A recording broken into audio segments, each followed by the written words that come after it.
안녕하십니까. 벤처협회회장 안건준입니다. 이렇게 장갑을 끼고 강연해보는 것도 처음인데요. 제가 강연을 한 15년 정도 해봤는데 뭐 정말 제목 자체도 괜찮네요. 뭐 Small Change, Deep Impact, 딱 그 단어의 의미를 그대로 표현하는 것 같습니다. 디지털 트랜스포메이션에 대한 얘기들을 최근에 많이 하게 되고요. 제가 소속되어 있는 벤처기업 협회가 대한민국의 많은 크고 작은 스타트업이나 스케일업 벤처 또 유니콘 벤처들을 대변하고 있기에 오늘 이 자리에 선 것 같습니다. 먼저 간단하게 이제 벤처기업 협회가 지금 같이 일하고 있는 우리나라 전반적인 벤처 기업 현황을 한번 살펴보도록 하겠습니다. 1995년도에 이제 대한민국에 그 벤처란 말이 있어지면서 이제 협회도 만들어졌습니다. 97년도에 IMF를 기점으로 해서 대한민국에 많은 그 생태계 변화가 있었지만 당시에 저도 저 시대 때 직장 생활과 함께 또 많은 주변에 있는 사람들이 창업을 할 때 많은 고민도 하면서 시간을 보냈던 것 같습니다. 97년도에 IMF를 기점으로 해서 대한민국에 많은 이 창업에 대한 생태계가 변화가 있었는데요. 그때는 참 오히려 지금보다 더 좋았던 그런 분위기를 기억하게 합니다. 그 당시에 코스닥도 새롭게 이제 만들어졌고요. 그리고 대한민국에서 많은 기업들을 창업하는 데 유리하게끔 만들어줄 수 있는 벤처기업 특별법이라고 하는 그런 법도 생겼고, 그리고 뭐 기술거래소 같은 그런 여러 환경적인 부분도 많이 생겼었습니다. 그럼에도 불구하고 이제 2004년도부터 이제 벤처기업을 창업하고 또 응원하는 그런 분위기가 많이 식었죠. 그러면서 저희들 벤처업계에서는 저 시기를 벤처 빙하기라고도 표현하고 있었습니다. 굉장히 어려웠던 시기고 많은 인력들이 이제 벤처업계를 떠났습니다. 사실 2003년도까지는 대한민국을 지탱하는 많은 그 대기업에 있었던 연구원들 그리고 대학 교수 또 대학에 있는 많은 연구원들이 나와서 창업을 했었지만 이 벤처 빙하기 시절에는 뭐 거의 뭐 안전한 위주로 대학에 남아 있고 대기업에 남아 있었던 그런 시절이었던 것 같아요. 그래서 벤처 빙하기가 이제 회복하던 시기가 2013년도니까 참 오랫동안 빙하기가 있었었고 2013년도부터는 이제 어느 정도 창업에 대한 관심을 다시 가지게 됐던 시기인 것 같습니다. 최근 작년이었던 2019년도에 문재인 정부 들어서서 이제 드디어 제2 벤처붐 선언을 하면서 환경은 더욱더 좋아진 것이 지금에 이르렀고요. 표면에 아래 본 바와 같이 95년도에 500여 개의 벤처 기업이 있었는데요. 올해 2000년 기준으로 보면 약 3만 7천 개의 그 벤처기업 인정기업이 생겼습니다. 굉장히 큰 숫자입니다. 우리나라 대한민국의 전체적인 산업 생태계의 숫자를 비교해 본다고 하더라도 3만 7천 개는 굉장히 큰 숫자고요. 그리고 즉 규모가 회사가 커지든지 하는 그런 커져가지고 이제 벤처기업 인정의 범위를 벗어난 그런 기업들도 대한민국에 약 한 3만 5천 개 있으니까요. 대한민국의 벤처 생태계라고 할 수 있는 이곳에 모여 있는 기업이 약 한 7만여 개가 넘습니다. 굉장히 큰 숫자고 대한민국 정부 또 앞으로 우리 이 위기 상황에서 미래에 대한 부분을 고민할 때 의미 있는 숫자로 봐야 될 숫자가 한국의 벤처기업 7만 개라고 하겠습니다. 벤처기업 중에서 먼저 현재 벤처기업 인정을 받고 있는 기업들이 3만 7천 개인데요. 이 3만 7천 개가 차지하는 대한민국의 생태계의 범위가 어디까지인지를 한번 그려봤습니다. 매출이 이제 192조이니까요. 저기 대한민국 전체 재벌 구조로 보더라도 재계 2위에 해당되는 매출 규모입니다. 그리고 고용자 수도 71만 명이 넘으니까요. 이게 4대 그룹을 합친 숫자보다 더 많습니다. 대한민국의 산업 생태계에서 벤처기업을 왜 관심 있게 봐야 되는지에 대한 숫자이기도 하겠습니다. 벤처기업 중에서도 이제 매출이 1,000억이 넘어가는 기업이 있습니다. 저희들은 벤처 1,000억 기업을 선정하고 중소벤처기업부와 함께 시상식을 하고 있는데요. 1년에 한 번씩. 약 10년 넘게 이 과정을 거치고 있습니다. 매출이 1,000억이 넘는 1,000억 벤처기업이 대한민국에 587개가 있습니다. 2018년도 말 기준인데요. 이 1,000억 벤처기업이 갖고 있는 외형적 규모가 134조입니다. 그리고 거기에 소속되어 있는 종사자가 22만 명이 넘으니까 이 숫자도 보면은 그래프를 보시는 바와 같이 2014년도부터 시작한 그래프를 보시더라도 매년 지속적으로 우상향 쪽으로 성장하고 있습니다. 굉장히 큰 의미이고 이 숫자를 보면 우리는 우리 대한민국의 이 위기 상황에서 가야 될 그 방향성을 우리는 읽을 수 있다고 생각합니다. 만약에 대한민국에 아까 말씀드렸듯이 벤처기업 7만여 개 중에서 현재 1,000억 벤처가 587개면 10배를 키워보자. 5,000개의 벤처기업, 5,000개의 매출이 1,000억인 기업을 키웠을 경우에는 매출 규모가 1,000조가 넘고 그리고 새로운 고용 창출할 수 있는 인력들이 200만 명이 넘는다는 그런 의미로 표현할 수 있겠습니다. 7만 개의 벤처기업 또 지속적으로 벤처기업은 새로 나타날 것이고 또 일부 또 어려운 회사들은 없어지기도 하겠지만 앞으로 대한민국에 1,000억을 할 수 있는 기업을 5,000개를 키울 수 있다고 한다면 대한민국의 어려운 경제 상황을 일거에 극복할 수 있는 그런 그림으로 예상할 수 있으니 정부 입장에서도 또 사회 전반적으로도 관심 있게 봐야 될 숫자인 것 같습니다. 질적인 부분인데요. 점점 그래프를 보시면서 생계형 창업이 이제 감소하는 추세입니다. 전체적인 창업을 하는 기업 중에서 생계형 기업은 줄고 생계형의 창업은 줄고 있지만 기회형 창업, 즉 여러 가지 R&D 기반이나 특출한 아이디어를 갖고 할 수 있는 이런 기회형 창업이 지속적으로 증가한다는 부분에서는 전체적인 질적인 생태계에서 표방하는 긍정적인 시그널이라고 하겠습니다. 뿐만 아니라 이제 매년 이 벤처 생태계에 투입되고 있는 벤처 캐피탈의 투자 규모도 지속적으로 성장하고 있고요. 작년 2019년도에 4조가 넘었으니까 역대 최고의 숫자로 넘어서고 있는 상황이고요. 아쉬운 점은 이제 올해 이제 이 코로나 팬데믹 때문에 발생한 이유기도 하겠지만 올해는 상반기에만 1조 6천억이니까 사실 굉장히 많이 줄었습니다. 17% 이상 줄은 상황이다 보니 물론 특수한 상황이긴 하지만 벤처 생태계 입장에서 본다면 굉장히 아쉬운 부분이라고 하겠습니다. 최근에 이제 스타트업에 대한 그 벤처 레벨을 얘기하다가 최근에 스케일 얘기를 많이 합니다. 그러니까 아무래도 스타트업의 단계에서의 벤처 기업들은 아무래도 초기의 단계다 보니까 성공과 실패에 대한 부분에 그 가늠자의 상황에 있는 거고 생각보다는 많은 기업들이 이제 힘들긴 하지만 여러 가지 데시벨을 넘어서 성공하는 그런 기업의 단계를 우리는 저희들은 벤처 스케일업 단계라고 얘기하는데요. 사실 스케일업이 되는 시기에 이제 그 일자리에 대한 그 레벨이 높아집니다. 스타트업 벤처 레벨에서는 뭐 회사가 쉽게 망하기도 하고 하지만 스케일업 단계로 올라가는 순간 이제 기업들이 안정화되고 안정화돼서 만들어지는 그런 일자리는 질적인 수준에서 우월한 좋은 일자리라고 하겠습니다. 그리고 또 하나의 포인트 부분은 이제 유니콘 레벨의 벤처 기업인데요. 대한민국의 유니콘이 현재 기준으로 볼 때 올해 상반기 기준으로 볼 때 11개로 집계되고 있습니다. 11개는 전 세계 기준으로 보더라도 독일과 함께 5위에 해당되는 숫자이고요. 굉장히 의미 있는 글로벌 시각이기도 하겠습니다.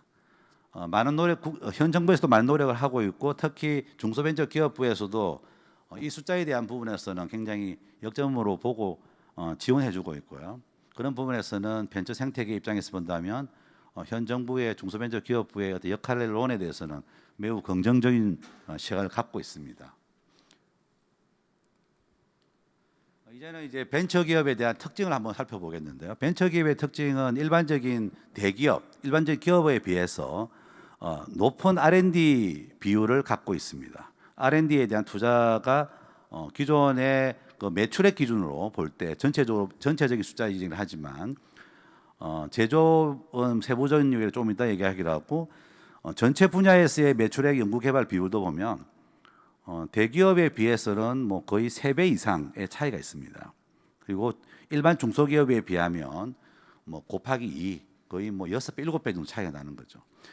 특히 그 중에서도 제조업 분야의 벤처기업을 보더라도 대기업에 비해서는 2배 정도 가까이 그런 R&D 투자 비율을 갖고 있습니다. 업종 분포를 보더라도 굉장히 첨단 분야를 특징으로 하고 있는 그런 산업 분야에 이제 포진되어 있고요. 최근 이제 산업 간 융합이나 이제 기술 간 융합에 대한 부분들이 굉장히 포커싱 되어서 벤처기업들이 창업을 하고 사업을 영위하고 있습니다. 특히 최근에 그 디지털 트랜스포메이션 부분이나 4차 산업혁명 관련한 사업에 핵심적인 역할을 하고 있는 기업들도 벤처기업에 포진되어 있고요. 특히 이번 벤처 1000억 기업에 선정되어 있는 기업들 587개를 비교해 보니 그 중에서 약 22%가 4차 산업혁명 분야에 해당되는 130여 개사로 집계되었습니다.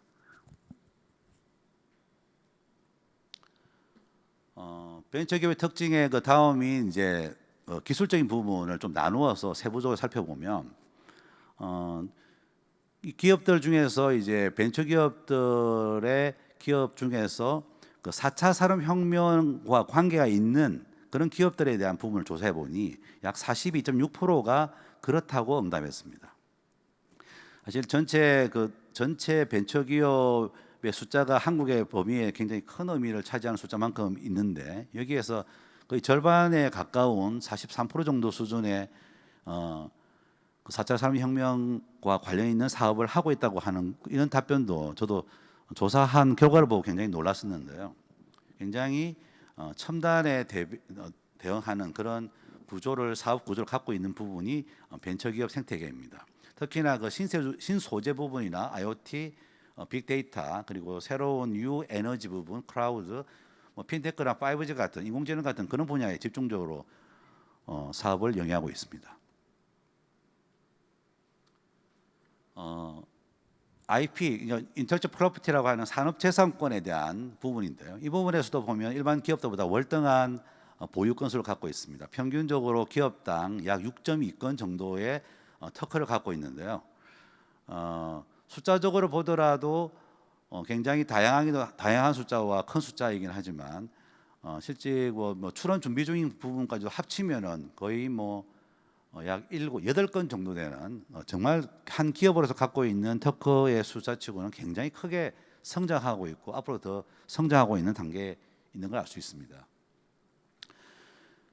벤처기업은 항상 부족한 데서 이제 새로운 사업에 대한 기회를 찾습니다.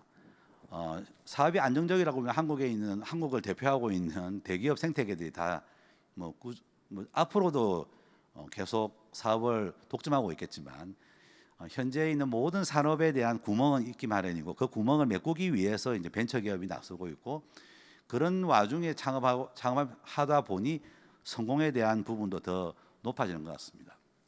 저 고객의 문제를 해결하기 위한 그 자체가 이미 비즈니스에 대한 그 모티베이션일 거고요. 그리고 뭐 포커싱하는 부분이나 뭐 강력한 스피드 사업에 대한 부분에서 대기업들이 하기 힘든 그런 선택과 집중 부분과 그 비즈니스 스피드에 대한 부분에서는 일반 대기업이나 중소기업하고의 큰 대기업이나 일반 중소기업하고는 아주 차이가 큰 그런 비교를 하고 있는 것이 벤처업계입니다. 그리고 끊임없이 이제 성장을 위한 실험을 하는 거죠. 하다가 잘 되면 대박 나는 거고요. 그리고 또 항상 기반 기술보다는 새로운 기술에 대한 부분을 찾아보고 거기에서 또 새로운 창업과 성장의 기회를 보기도 하고요. 항상 비즈니스 모델이라고 하는 새로운 플랫폼을 찾는 것도 벤처업계가 가져가는 모델이겠습니다. 기존에 대한 틀과 또 기존에 대한 규칙에서 벗어난 부분이 뭘까? 그 벗어난 부분에서 오는 그 갭에서 어떤 비즈니스 찬스가 생길 것인지에 대한 부분을 끊임없이 고민하고 있습니다. 마지막으로는 사명감이겠죠. 그러니까 소셜 벤처가 대표적인 케이스겠지만 사실 사회를 위해서 비즈니스를 한다는 논리는 굉장히 율배반적이긴 하지만 소셜 벤처 같은 경우에는 숫자에 대한 경중의 차이는 있을 수 있겠으나 굉장한 큰 철학과 가치를 갖고 있는 부분이 사명감이라고 하겠습니다. 그럼 이제는 디지털 경제에서의 그 벤처 기업에 대한 역할을 한번 정리해 보겠습니다. 지금 정부는 그 새로운 이 뉴노멀 시대의 그 디지털 경제 부분을 굉장히 얘기를 많이 하고 있고 그 부분의 핵심이 이제 디지털 뉴딜과 그린 뉴딜인데요. 전형적인 벤처 기업 생태계에서의 사업 분야입니다. 정부가 최근 과학기술 정보통신부와 함께 최근에 디지털 경제와 관련한 많은 사업적 모델을 제시하고 있는데요. 이 부분의 중심이 벤처입니다. 이런 디지털 트랜스포메이션 시대의 가장 핵심이 이제 벤처 기업이라고 말씀드렸지만 이런 데 있어서 이제 가장 큰 핵심 포인트를 우리가 찾아보면 한 4가지 정도로 이제 구분된다고 하겠습니다. 첫 번째는 이제 생산 방식에 대한 변화가 이 시대에 있습니다.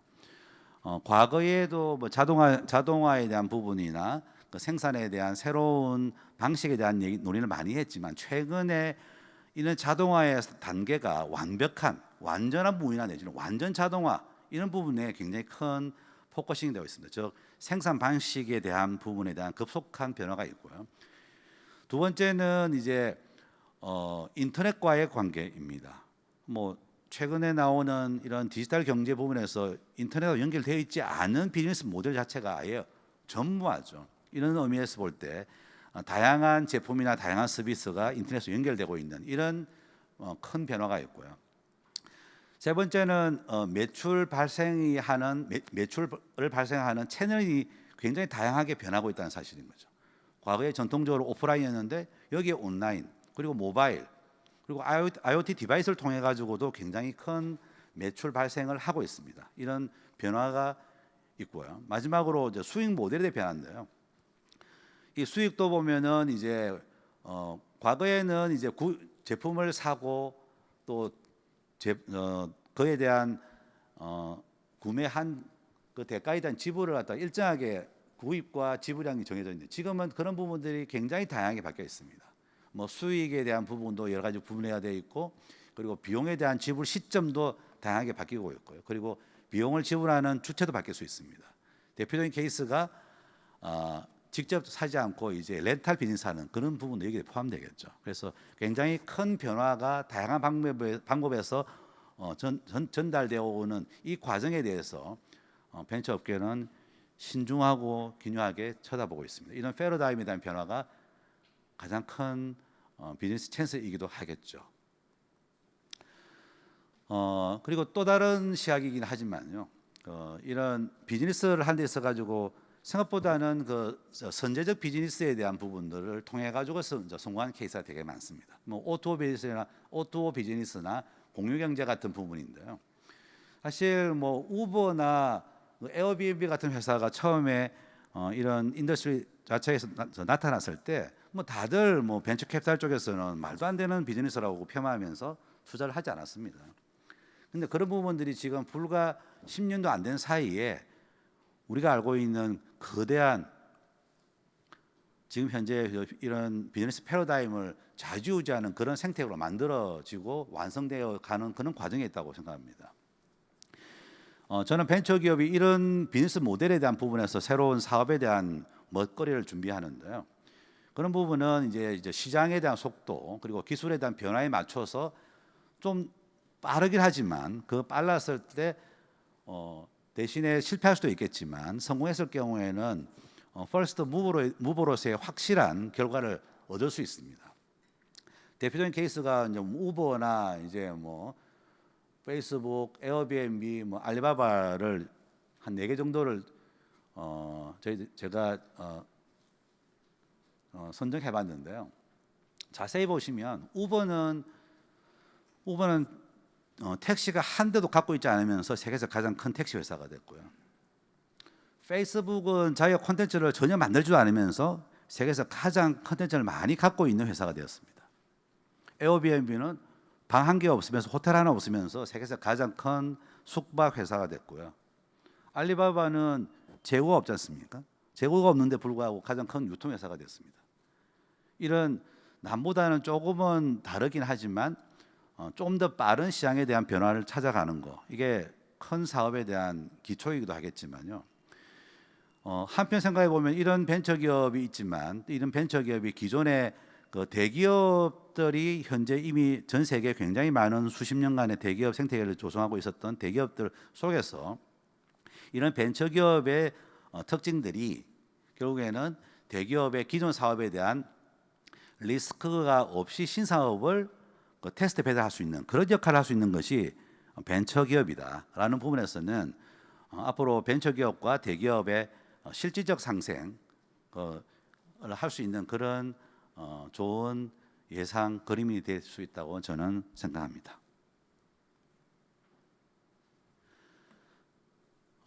지금 코로나 사태가 이제 뭐 한 6개월 넘어가고 있습니다. 이 코로나 사태 때문에 굉장히 다양한 회사들이 성장을 하고 있고 전통적인 회사는 굉장히 큰 어려움에 처해 있음에도 불구하고 새로운 사업에 대한 기회는 오고 있습니다. 사실 여러분도 많이 알고 계시겠지만 진단키트 같은 경우에는 불과 뭐 몇 개월 전만 하더라도 진단키트 하는 회사들을 쳐다보거나 기업에 대한 그 컴퍼니 밸류를 인정하는 게 없었습니다. 물론 뭐 시젠 같은 아주 예외적인 경우 있었지만 대부분의 회사들이 전혀 진단키트에 대한 그 밸류를 인정하지 않았었죠. 이 코로나19를 통해 가지고 굉장히 큰 변화가 있는데요. 일단 그 변화도 변화지만 최근의 이런 변화 속에서 이제 디지털 경제가 더 가속화되어 있는 것은 확실해 보입니다.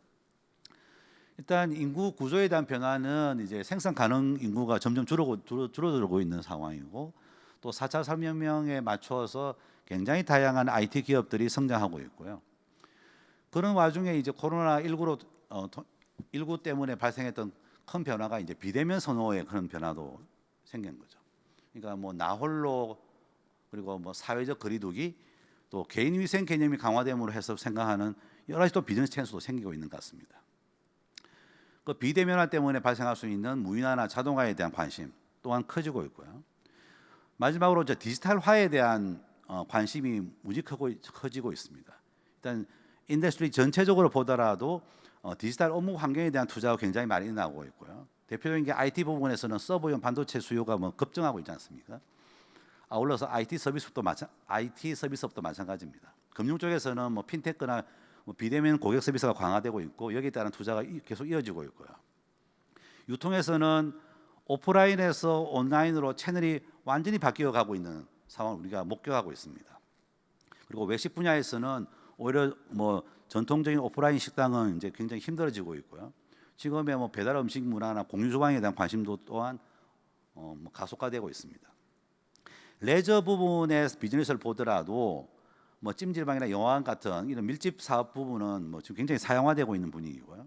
회사에 대한 가치도 떨어지고 있는 반면에 이런 기업들마저도 이제 생존을 위해서 분리 공간을 만드는 그런 큰 변화가 있고 있습니다.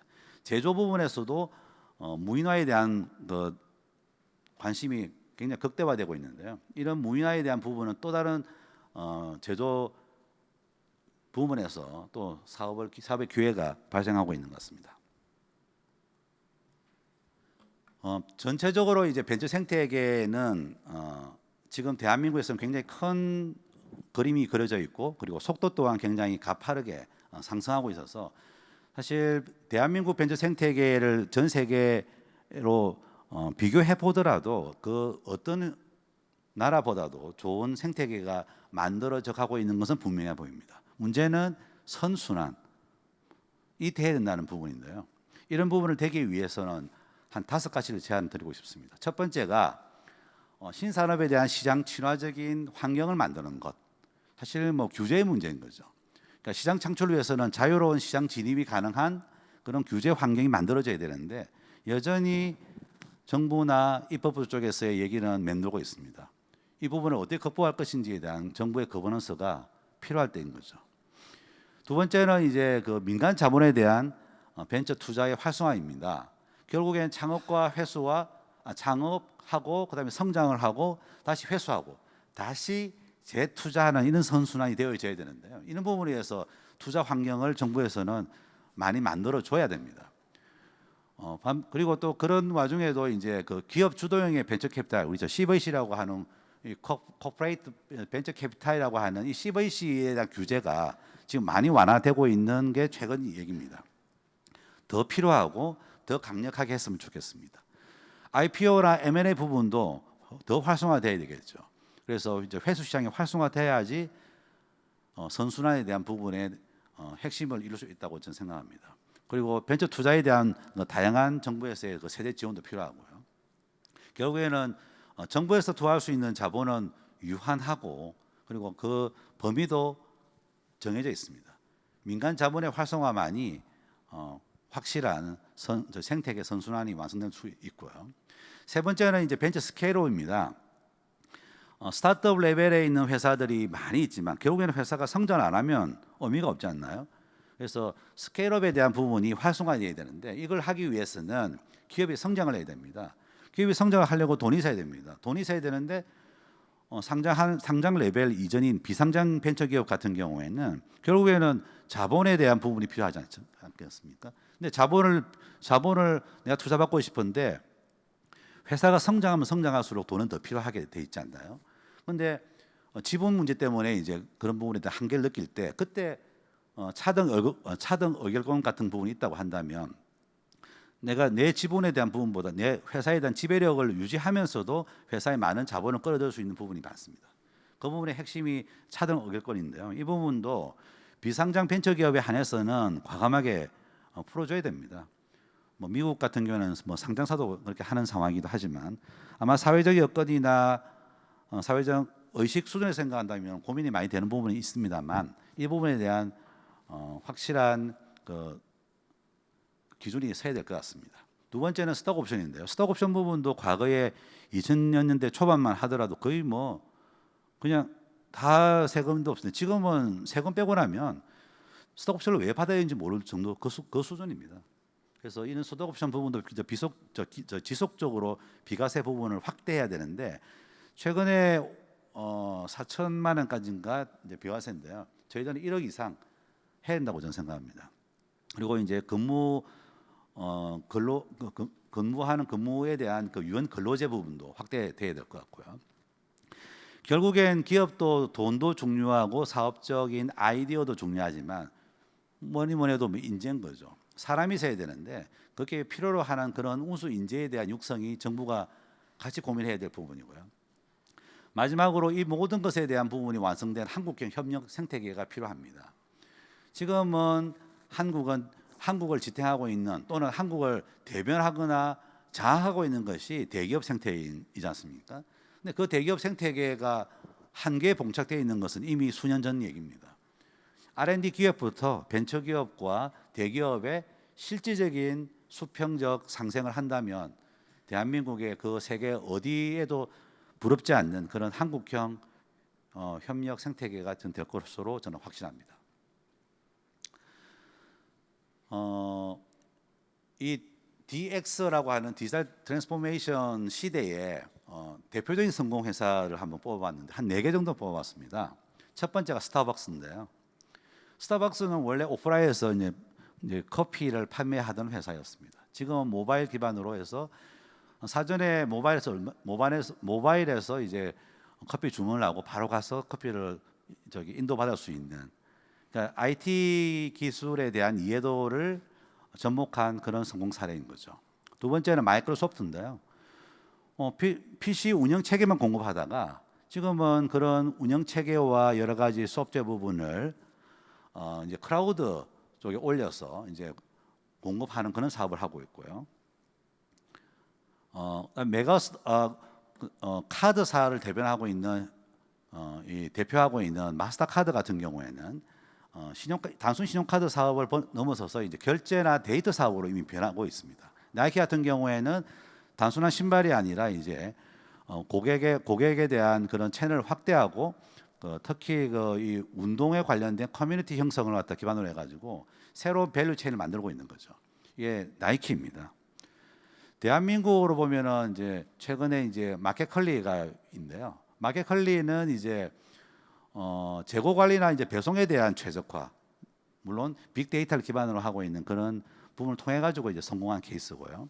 지금은 이제 4년 만에 뭐 월 매출 한 500억까지 달성했으니까 굉장히 성공한 케이스라 보고 있습니다. 마지막 장입니다. CNT테크 저도 잘 알고 있는 우리 벤처 기업인데요.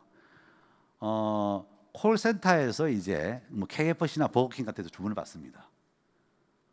이 부분을 지금 현재 대한민국에서 92%를 갖다가 지금 선점하고 있는데요. 거래 금액만 작년에 1조 2천억이었습니다. 근데 이런 데이터와 디지털 이런 부분들을 전통적인 산업하고 연계해서 찾았던 그런 좋은 성공 케이스인데요. 이런 부분들이 또 이 DX 시대의 성공적인 그런 벤처기업이라고 하겠습니다.